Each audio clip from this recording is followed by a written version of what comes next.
Bonjour, que les bénédictions des vénérables manes ancestrales fertiles et viriles soient avec vous. Aujourd'hui, je vais commencer une série d'émissions, de capsules. Je vais faire 3 capsules sur un sujet d'importance. Vous allez le constater au fur et à mesure du contenu que je vais partager avec vous. Mais sachez que mon désir de faire 3 capsules vient du fait que je n'ai pas envie de faire des capsules longues. Autrement, je pourrais faire tout cela en une seule capsule. Il y a beaucoup de personnes qui me reprochent de faire de longues capsules. Je les comprends. Et comme il faut satisfaire tout le monde, je vais, autant que faire se peut, arranger de temps en temps les uns et les autres. Il y a une diversité de personnes qui suivent mes capsules et il est de ma responsabilité de faire un peu de jeu de passe-passe à chacun pour que chacun dise au moins avoir touché le ballon. Vous avez compris l'idée. Pourquoi je fais d'abord ces capsules? Je les fais à cause de l'amour immense que j'ai pour la vérité. Je l'ai fait à cause de l'amour immense que j'ai pour l'originalité, l'authenticité. Ce sont des termes qui ne sont pas loin de la vérité, qui sont même des enfants de la vérité. Je fais ces capsules parce que j'aime qui je suis. Je suis africain. Et je fais ces capsules non pas parce que je veux démontrer la supériorité d'une race sur une autre race. Il faut bien qu'on se comprenne.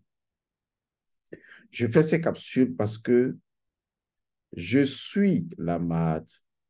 J'aime la Mahad. Je fais autant que possible l'effort d'appliquer dans ma vie au quotidien la Mahad. Et la Mahad commence pour moi par l'une des choses que l'être humain ne devrait jamais ignorer de sa vie au risque de se perdre. L'ordre naturel, à l'intérieur duquel se trouve l'équilibre. Et ce respect de la loi de l'ordre naturel et de l'équilibre propre aux choses, c'est quelque chose que j'aime faire. C'est pour cette raison que j'ai choisi la voie du principe premier et des principes premiers parce que je voudrais que les choses restent dans l'ordre naturel, où on retrouve l'équilibre naturel, l'harmonie naturelle. Je fais donc ces capsules parce que ce soit aujourd'hui, demain, après-demain, ce que je vais dire pourra fâcher beaucoup de personnes, mais il n'en demeure pas moins que c'est la vérité, c'est l'originalité, c'est l'authenticité. Je vais attirer votre attention sur quelque chose de poignant. Tout ce dont j'ai besoin de vous, c'est votre attention, rien de plus. Et si vous êtes attentif à ce que je vais dire, non pas avec des débris d'informations que vous avez dans la tête et qui pourraient vous servir de lunettes pour lire ce que je suis en train de vouloir vous partager, si vous arrivez à faire abstraction de tout ce que vous avez appris et retrouver votre innocence et faire la lecture vraie de ce que je vais partager avec vous, alors vous viendrez à la même conclusion que moi, ce que je ne vous impose pas, qui est tout simplement la vérité. Et vous vous sentirez bien. Je vais commencer par faire une déclaration. Une déclaration qui va, disons, nous aider à faire le chemin ensemble dans cette capsule. Cette déclaration, elle est la suivante. Toute l'histoire de l'humanité tourne autour d'une seule et unique chose, pas deux, une seule et unique chose. Les guerres, les politiques, les positionnements politiques, les positionnements raciaux, quelle que soit la nature de l'histoire de l'humain, les conquêtes, les guerres, toutes les choses tournent autour d'un seul élément, le sang. Et s'il vous plaît, ne l'oubliez jamais. Le sang est l'élément le plus important sur cette planète. Lorsqu'on parle de royauté, on parle de lien de sang. Lorsqu'on parle de rapport Horus-Osiris et qu'Horus doit gouverner, c'est le rapport de sang. C'est toujours le sang. Et quand on parle du Nun, contrairement à ce que vous pouvez penser, on parle toujours du sang d'Osiris. Donc, retenez bien ce que je vais partager avec vous.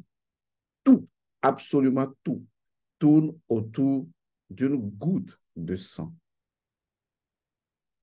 De votre sang, de mon sang, du sang. OK, je vous le fais autrement.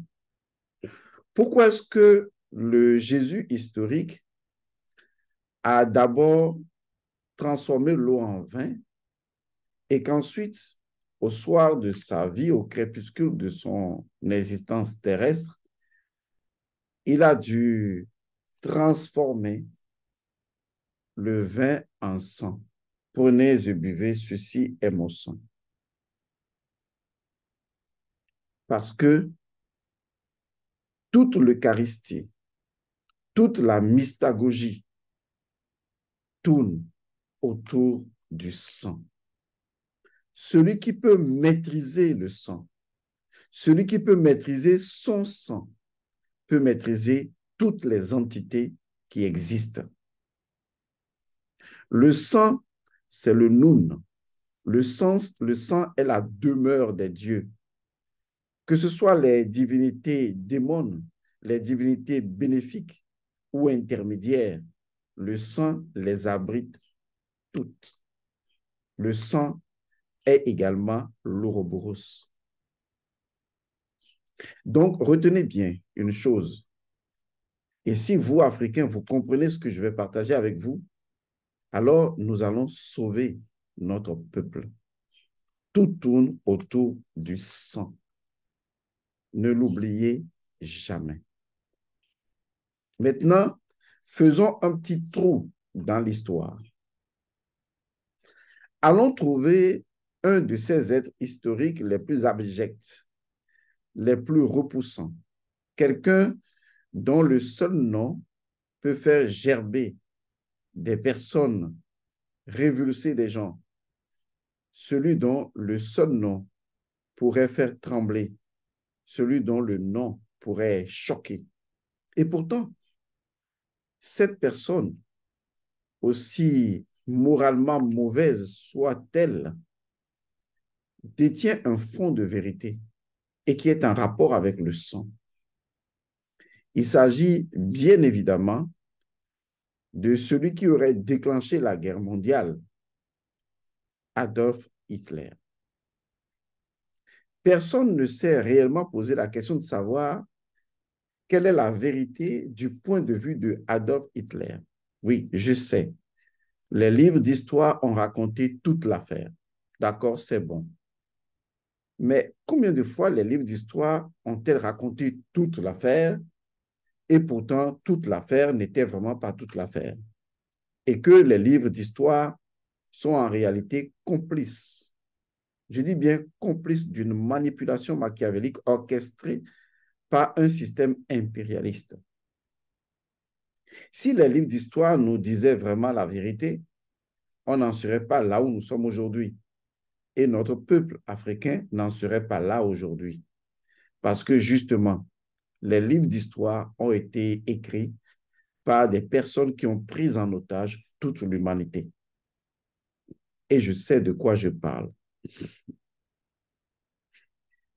Adolf Hitler a beau être l'être le plus repoussant de l'histoire de l'humanité, parmi tant d'autres d'ailleurs, moralement parlant, mais Adolf Hitler a découvert un secret qui ne devait pas être public, un secret qui devait être caché, un secret que beaucoup de personnes connaissaient, que les loges connaissaient, que ceux qui avaient fait le choix des puissances impérialistes dans les loges connaissaient. Et je ne veux pas citer des loges, vous les connaissez déjà. Ces personnes avaient la connaissance vraie de ce que Adolf Hitler a maladroitement exposé de façon inattendue aux yeux du monde. Adolf Hitler avait découvert la vérité sur le sang. Il avait compris que tout était un enjeu de sang. Et il avait découvert cela dans les loges mystiques dans lesquelles il se trouvait. Parce qu'il avait compris qu'en réalité, s'il devait permettre à la race dite aryenne, selon la cyclologie de son évolution, de prendre de l'ascendance, il lui fallait tout simplement prendre connaissance de ce que les loges enseignaient au niveau du sang et des cycles des ères astrologiques et des cycles des races et des cycles de l'humanité et créer une idéologie qui devait renverser la tendance. Toutes les loges connaissent la véritable histoire d'Adolf Hitler. En fait, si on doit véritablement analyser les choses, on pourrait même oser dire que Adolf Hitler n'était pas le méchant de l'affaire. C'est comme si vous avez un consortium d'individus maléfiques, des gens qui sont dans l'ombre et qui ont découvert un secret. Un secret si gigantesque que c'est d'ailleurs le seul secret capable de bouleverser l'histoire du monde. Et ces personnes se sont rendues compte de l'immense faiblesse qu'il résulterait de la publication de ce secret. Et ces personnes ont décidé de prendre en otage ce secret. Et ces personnes ont décidé de dire, oui, si jamais on laissait les gens découvrir ce secret, c'est la perte de notre peuple, de notre personnalité, de ce que nous sommes en tant que peuple japhétique et sémitique. Et donc, ils ont essayé de créer des systèmes basés donc sur la déformation de la spiritualité ancestrale pour imposer un autre schéma spirituel dans lequel les connaissances spirituelles sémitiques et japhétiques seraient considérées comme des connaissances authentiques et originales, ce qui en fait est complètement faux, absolument faux. Qu'il vous souvienne que tout au début de cette affaire dont nous sommes en train de parler, j'ai dit que j'aime vraiment la vérité, j'aime l'originalité et l'authenticité. Et quand on me dit que la spiritualité japhétique, je préfère résumer comme ça parce que j'arrive aux trois peuples de base dont on parle dans la Bible des chrétiens avec l'histoire de Noé, qu'on me dise que la spiritualité japhétique et la spiritualité sémitique sont des spiritualités racines, c'est faux. Parce que cela ne correspond ni à la vérité, ni à l'originalité, ni à l'authenticité. Et le pire de l'affaire, c'est que cela ne correspond aucunement, et je dis bien aucunement, à l'ordre naturel. Je vous le démontrerai au fur et à mesure. Donc, Adolf Hitler avait compris une chose, que la puissance venait uniquement du code du sang. Je dis bien le code du sang.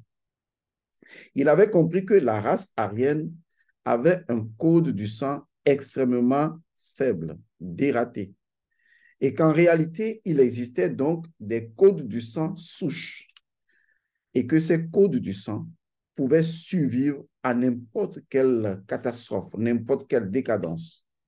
Et c'était des connaissances que les loges avaient. Mais les loges voulaient tout simplement garder secrètes ces connaissances, trouver des solutions alternatives et renverser la tendance. Alors, pour pallier à cela, Adolf Hitler, en fait, quel a été son crime le plus horrible? Ce n'est pas d'avoir tué des milliers, des millions de personnes, non. C'est d'avoir trahi le système dans lequel il était. C'est d'avoir trahi ses pairs. C'était ça le crime d'Adolf Hitler. C'était ça la cause de la guerre mondiale.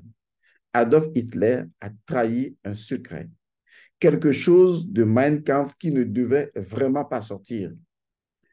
Il a dit tout haut ce que les autres planifiaient tout bas. Il a révélé un secret, le sang, le code du sang. Il a démontré que tout était une affaire de sang et que les loges le savaient et que les puissances qui essayent d'organiser le monde à leur vision avaient cette connaissance. Et parce que ces puissances avaient cette connaissance, ces puissances ne voulant pas perdre la face, ces puissances avaient mis en place un ensemble de procédures souterraines, machiavéliques, comme par exemple, premièrement, changer la spiritualité. Parce que quand vous changez la spiritualité naturelle et que vous créez une spiritualité artificielle, alors vous pouvez changer toutes les consciences. Donc, ces loges se sont mises dans la perspective de modifier la vérité de la spiritualité. Et c'est ce que ces loges ont commencé à faire. Mais ce qui aidait vraiment ces loges, pour que ces loges arrivent à la conclusion évidente et réussie de leur planification machiavélique, c'est l'utilisation de deux outils très forts à l'Occident, la logique et le raisonnement. On va vous présenter dans certaines configurations spirituelles des choses totalement logiques. L'angéologie, les dieux, planifiés en différents plans, un certain nombre de choses pour vous montrer que les connaissances spirituelles, japhétiques et sémitiques sont à l'origine de toutes les connaissances, parce qu'en fait, l'idée, c'est d'enlever la matrice primordiale de la connaissance et de la remplacer par des éléments secondaires ou même des souches secondaires, comme les connaissances japhétiques et sémitiques. Et une fois que ces connaissances deviendraient la spiritualité fondamentale de toute la race humaine, eh bien, toute la race humaine est appelée à penser comme eux. Ainsi, les gens seraient déconnectés de la première spiritualité véritable et adopteraient des spiritualités secondaires dans lesquelles les puissances japhétiques et sémitiques occuperaient naturellement la première place. Et donc, ils ont commencé à falsifier les connaissances spirituelles. Ils ont commencé à inventer des choses comme l'invention de l'individu de Tesla. Je ne dis pas qu'il n'a pas existé, mais on lui a prêté tellement de connaissances que Tesla même n'avait pas à son existence. En fait, qu'est-ce que l'Occident a commencé à faire? Créer des faux personnages historiques, les inventer, à la limite même prendre les débiles de l'histoire et leur coller un certain nombre de choses dites découvertes qui ne sortent de nulle part et qui montrent qu'en fait, c'est eux toujours qui sont à l'avant de l'histoire. Ils ont injecté cela dans le système éducatif. Ils ont planifié cela dans les idéologies religieuses de telle sorte que eh bien, l'humanité a commencé à croire, à accepter ces choses comme étant évidentes. Et ont suivi donc la technologie et le développement technologique pour démontrer in fine que c'est eux qui ont découvert, c'est eux qui sont à la pointe de la connaissance première et c'est eux qui accomplissent, c'est eux qui réalisent. Mais ce qu'ils ont accompli de véritablement dangereux pour la race humaine, c'est d'avoir déplacé l'esprit des choses.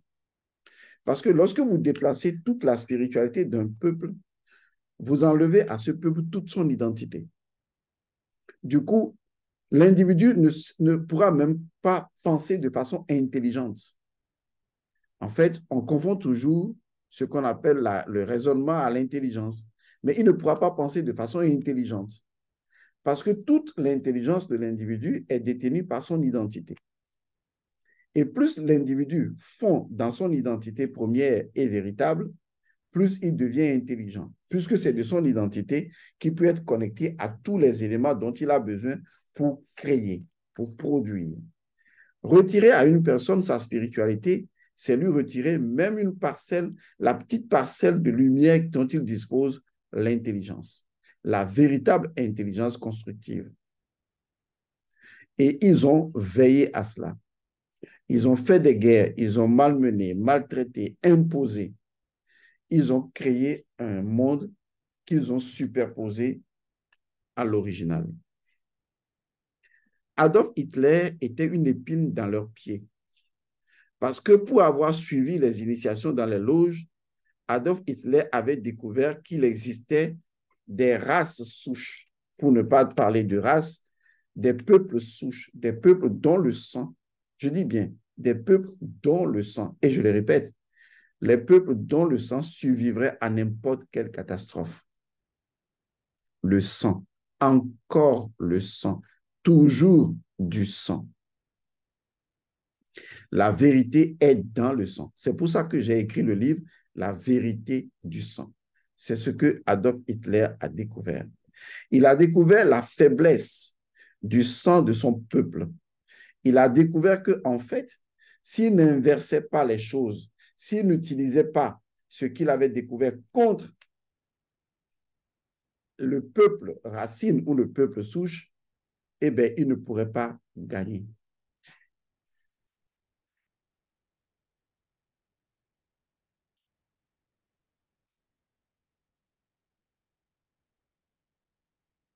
Et donc, il entreprit de véritablement mener une guerre imposée par la force, ce que les autres, par machiavélisme, ce que les autres, de façon subtile, pernicieuse, voulaient justement instaurer. Non, attention, je vais me corriger. Le nazisme continue. Le suprémacisme continue.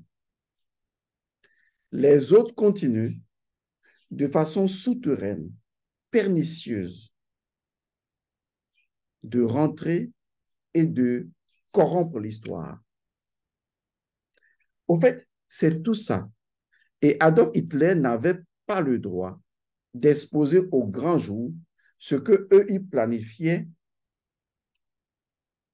de façon sous-marine et avoir l'hégémonie, la suprématie sur toutes les races. Tout est une question de sang. Alors, vous allez me dire, Monsieur Godson, quel est le clou de l'affaire véritablement? Pour que toute la guerre mondiale, Deuxième Guerre mondiale, est tournée autour du sang. Et encore aujourd'hui, c'est la même chose. Il y a un peuple ou certains peuples qui veulent survivre. Là où nous, peuples, nous ne survivons pas, nous vivons. Vous comprendrez la différence. Car ceux qui rentrent dans l'instinct de survie, leur comportement diffère de ceux qui sont dans la vie. Nos ancêtres ont inventé, ont initié la croix de vie parce qu'ils ont stabilisé la mélanine et ils nous ont permis de vivre, pas de survivre. Ensuite sont arrivés ceux qui veulent survivre parce que déjà la faiblesse de leur sang les oblige à la survie. Ce qui ne devrait pas arriver si en fait ces peuples avaient accepté l'ordre naturel. Je vous en révélerai le contenu assez tôt. Et donc, pour cette première partie, laissez-moi vous dire le clou de l'affaire, le clou de la situation. Le code du sang des Blancs se trouve et est détenu dans le code du sang noir. Cela veut dire qu'en fait, le sang de l'Africain noir, le sang de l'homme noir, possède un code un code bien positionné dans l'ordre naturel. Je vous le démontrerai vis-à-vis. Mais que comme c'est un code mère, il porte un autre code qui est un code sémitique et un code japhétique. Et en réalité, eh bien, les autres codes sont comme des enfants dans le code du sang de l'homme noir. Vous comprenez qu'en réalité, toutes les guerres idéologiques, toutes les guerres politiques, économiques, sociales sont des illusions jetées à votre visage. La véritable guerre est spirituelle. Tant que cette guerre spirituelle est remportée par eux, il n'y a plus rien à faire. Car à quoi sert-il à un être lorsque son esprit a déjà été transformé de mener une guerre encore contre lui? Puisque son esprit a été modifié, eh bien, il s'est battu contre lui-même et il a vaincu sa propre nature de base pour instaurer une nature perverse. Tout ce que vous voyez, les crises sociales, les situations d'homosexualité et tout ce qu'on impose à des pays avant de les accompagner, ce n'est pas ça le plus important. Nous sommes dans une guerre purement spirituelle. Et ça tourne autour du sang. Comment détériorer le sang de l'homme noir et mettre un sang que le sang de l'homme noir détient en lui-même, détient le code, et inverser l'ordre naturel. Le sang de l'homme blanc, je vais le dire d'une manière plus directe et plus méchante, est détenu par le sang de l'homme noir. Et ça, c'est l'ordre naturel.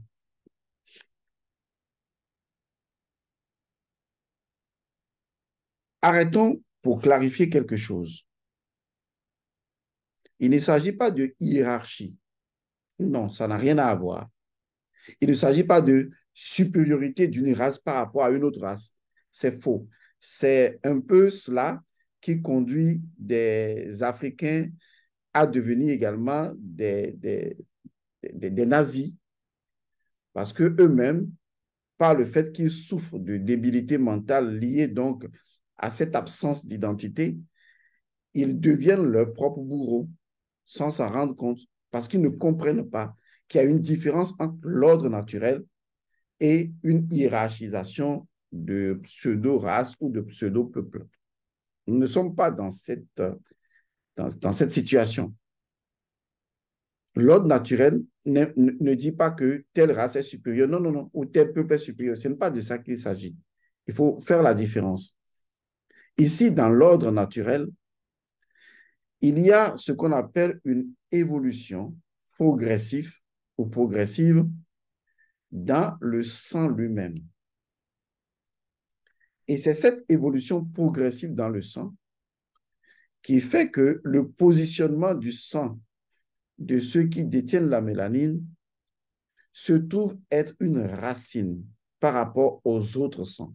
Ce n'est pas moi qui le dis, c'est la Bible des chrétiens qui le dit. Et c'est justement ce cause qu'on a essayé de falsifier dans la Bible, mais qui est connu des loges mystiques, que Adolf Hitler a trahi. Il a trahi les loges, c'est ça son erreur, que Adolf Hitler a trahi et bien, ses propres clans ont fait la guerre contre lui parce qu'il y a des secrets qu'on ne peut pas exposer comme ça. Donc, il ne s'agit pas de supériorité, il s'agit évidemment d'un ordre naturel. Le sang de l'homme blanc, le code du sang de l'homme blanc est détenu par le code du sang de l'homme noir. Ça veut dire que si l'homme noir était un peu plus intelligent, ce qui lui pose problème aujourd'hui parce qu'on lui a ravi son identité en lui imposant une spiritualité qui n'est pas la sienne. Si l'homme noir redevenait plus intelligente. Je ne dis pas que les Noirs ne sont pas intelligents. Il ne faut pas me prendre, il faut pas déformer mes propos. Je parle d'une forme d'intelligence spirituelle qui donne la véritable créativité et l'intelligence situationnelle des choses. Sinon, comment imaginer que nous avons des chefs d'État aussi idiots? Bon, anyway, et même le peuple lui-même qui fait ses choix, point d'interrogation. Je ne vais pas critiquer là-dessus. Insultez-moi, vous connaissez ma réponse. Je m'en fous pas mal.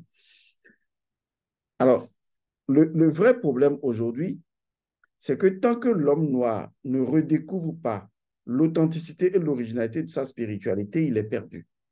Son raisonnement est perdu, sa logique est perdue. Il jouera toujours le jeu de l'impérialiste, il jouera toujours le jeu de l'Occident parce que, justement, on l'a façonné dans son esprit pour ça. Sinon, en réalité, la vérité est totalement ailleurs. Cette vérité, dans les 3 capsules que je vais faire, je vais vous révéler que Adolf Hitler n'était pas le méchant de l'affaire. Même s'il est un bon méchant, il y a un méchant plus puissant que lui.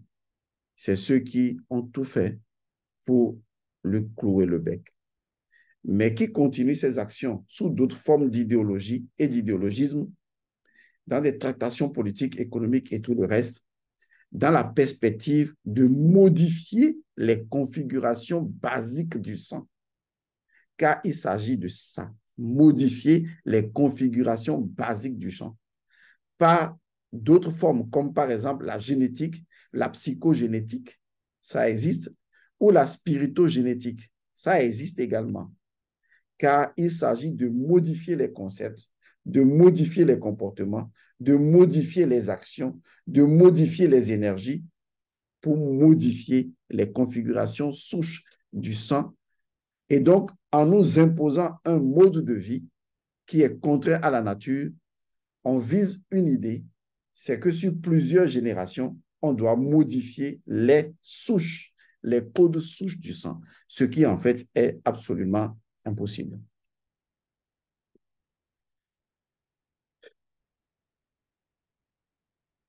Alors, dans cette première partie, j'ai tenté de vous ouvrir les yeux sur le sang. Tout est question du sang. On est d'accord. Ne regardez que le sang. Et sachez que le sang de l'homme noir est le but. Il faut le modifier.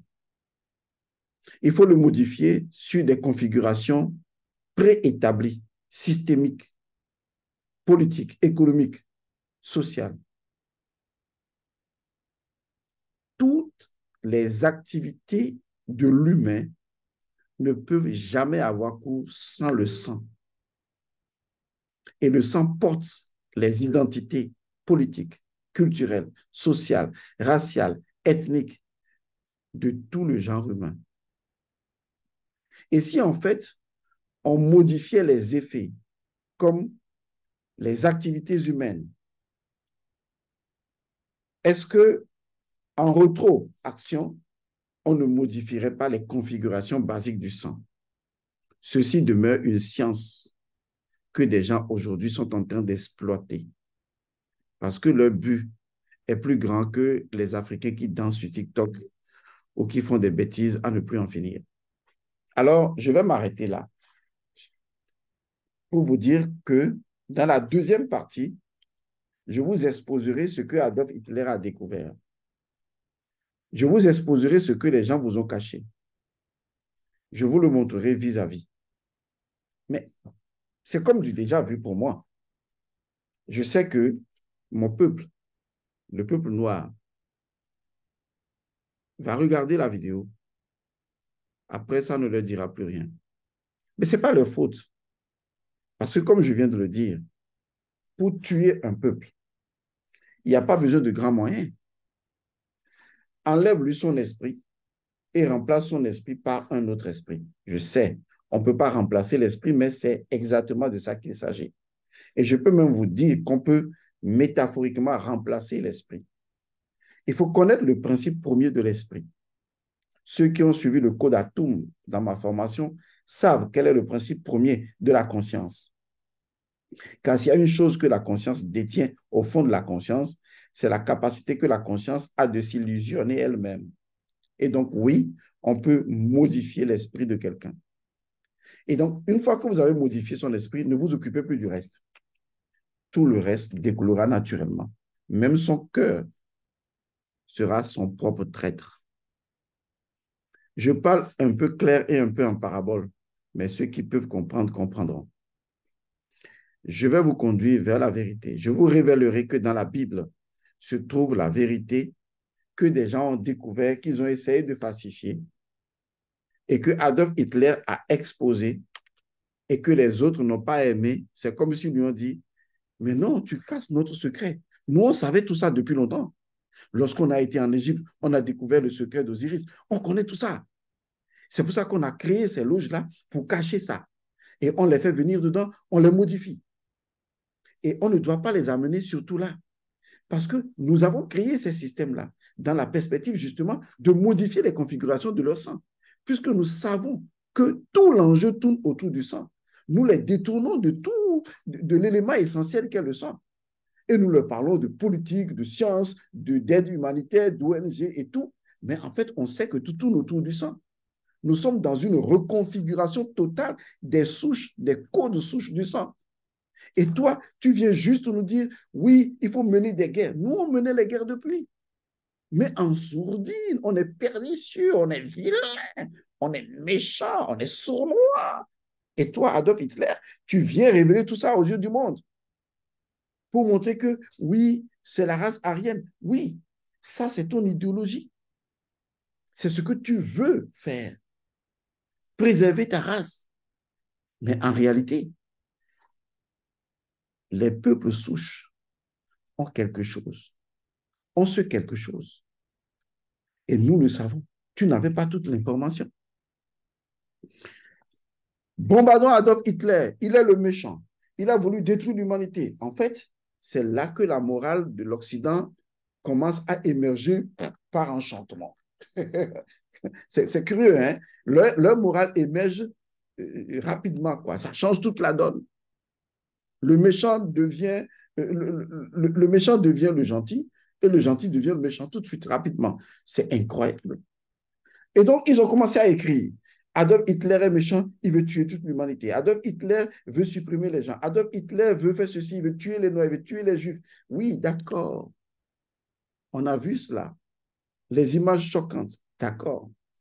Mais quelle est la spiritualité derrière qui a poussé ce petit être à engager tout ça?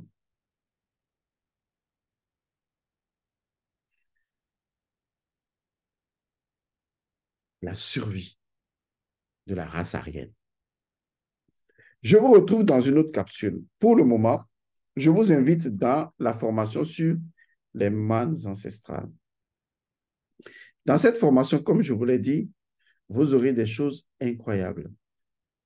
Entre autres, justement, communiquer avec les mannes ancestrales. Nous avons besoin, grâce au principe premier des mannes ancestrales et des mannes ancestrales et de la spiritualité ancestrale, de remettre les pendules à l'heure. Aujourd'hui, nous avons des hommes africains capables de restaurer l'histoire de leurs ancêtres. Car de mémoire, les choses ne se perdent, car toute l'humanité, toute la création et toutes les ères conservent toujours la mémoire de toutes les choses qui ont toujours été. Alors, réveillez-vous, souvenez-vous. Ce sera le défi que nous allons relever. Mais une chose est sûre, et je vous fais la promesse, je vous révélerai tôt ou tard le code par lequel, en agissant sur le sang, votre sang d'Africain, nous allons reprendre le dessus. Même si ce n'est pas l'objectif de reprendre le dessus, nous allons remettre l'ordre naturel des choses. Ça va se faire par le sang. Non, attention, je ne vais pas tuer des gens. On ne va pas verser du sang. Je parle de spiritualité. Nous allons faire des choses chez nous et ils vont le sentir chez eux.